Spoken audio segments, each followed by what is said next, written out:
വിശുദ്ധ പൗലോസ്ലീഹ റോമാക്കാർക്കെഴുതിയ ലേഖനം അധ്യായം 1. യേശുക്രിസ്തുവിൻ്റെ ദാസനും അപ്പസ്തോലനായിരിക്കാൻ വിളിക്കപ്പെട്ടവനും ദൈവത്തിൻ്റെ സുവിശേഷത്തിനായി പ്രത്യേകം നിയോഗിക്കപ്പെട്ടവനുമായ പൗലോസ് എഴുതുന്നത്.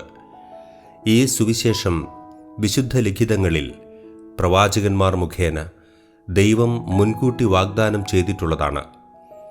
ഇത് അവിടുത്തെ പുത്രനും നമ്മുടെ കർത്താവുമായ യേശുക്രിസ്തുവിനെ സംബന്ധിച്ചുള്ളതാണ്.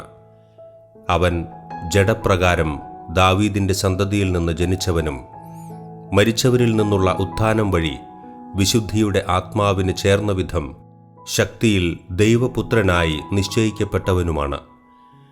അവൻ്റെ നാമത്തെ പ്രതി വിശ്വാസത്തിൻ്റെ വിധേയത്വം സകല ജാതികളുടെ ഇടയിലും ഉളവാകേണ്ടതിന് ഞങ്ങൾ കൃപയും അപ്പസ്തോല സ്ഥാനവും പ്രാപിച്ചിരിക്കുന്നു. യേശുക്രിസ്തുവിൻ്റെ സ്വന്തമാകാൻ വിളിക്കപ്പെട്ടിരിക്കുന്ന നിങ്ങളും അവരിൽ ഉൾപ്പെടുന്നു.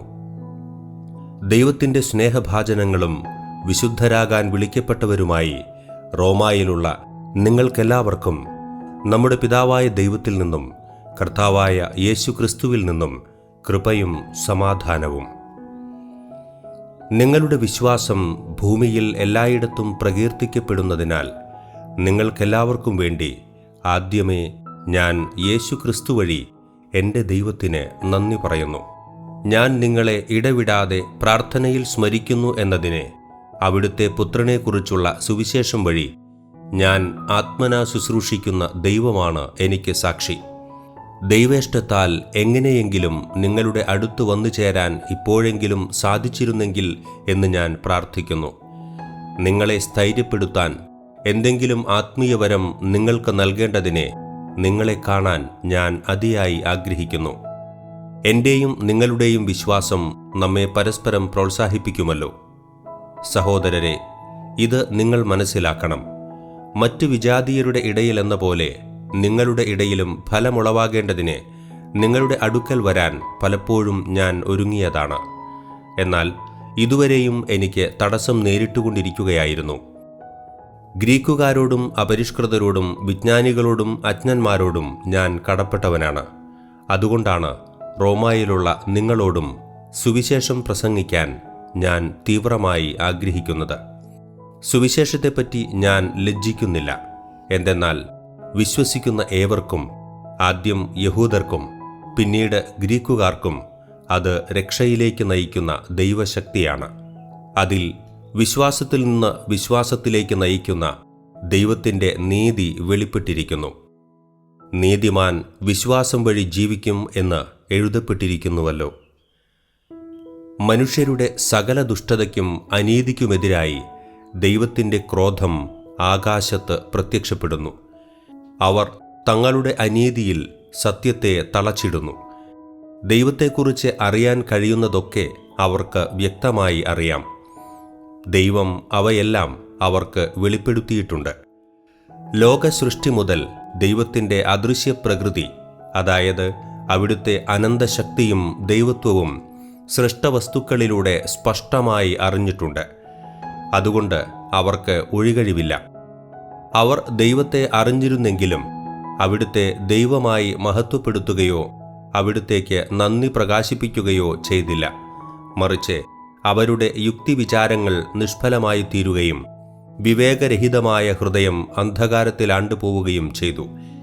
ജ്ഞാനികളെന്ന് അവകാശപ്പെട്ടുകൊണ്ട് അവർ ഭോഷന്മാരായിത്തീർന്നു.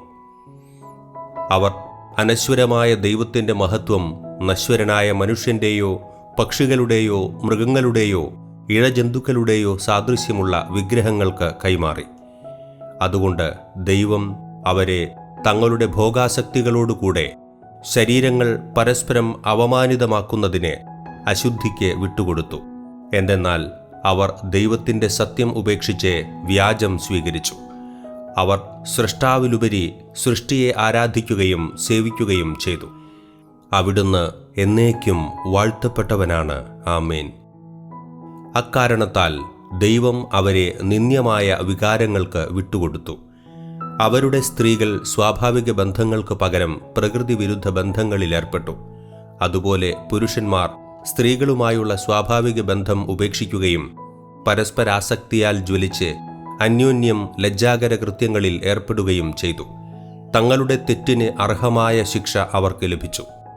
ദൈവത്തെ അംഗീകരിക്കുന്നത് പോരായ്മയായി അവർ കരുതിയത് നിമിത്തം അധമവികാരത്തിനും അനുചിത പ്രവൃത്തികൾക്കും ദൈവം അവരെ വിട്ടുകൊടുത്തു. അവർ എല്ലാ തരത്തിലുമുള്ള അനീതിയും ദുഷ്ടതയും അത്യാഗ്രഹവും തിന്മയും നിറഞ്ഞവരാണ്. അസൂയ, കൊലപാതകം, ഏഷണി, കലഹം, വഞ്ചന, പരദ്രോഹം എന്നിവയിൽ അവർ മുഴുകുന്നു. അവർ പരദൂഷകരും ദൈവനിന്ദകരും ധിക്കാരികളും ഗർവിഷ്ഠരും പൊങ്ങച്ചക്കാരും തിന്മകൾ ആസൂത്രണം ചെയ്യുന്നവരും മാതാപിതാക്കളെ അനുസരിക്കാത്തവരും ബുദ്ധിഹീനരും അവിശ്വസ്തരും ഹൃദയശൂന്യരും കരുണയില്ലാത്തവരും ആയിത്തീർന്നു. ഇത്തരം കൃത്യങ്ങൾ ചെയ്യുന്നവർ മരണാർഹരാണ് എന്ന ദൈവകൽപ്പന അറിഞ്ഞിരുന്നിട്ടും അവർ അവ ചെയ്യുന്നു. മാത്രമല്ല, അങ്ങനെ ചെയ്യുന്നവരെ അംഗീകരിക്കുകയും ചെയ്യുന്നു.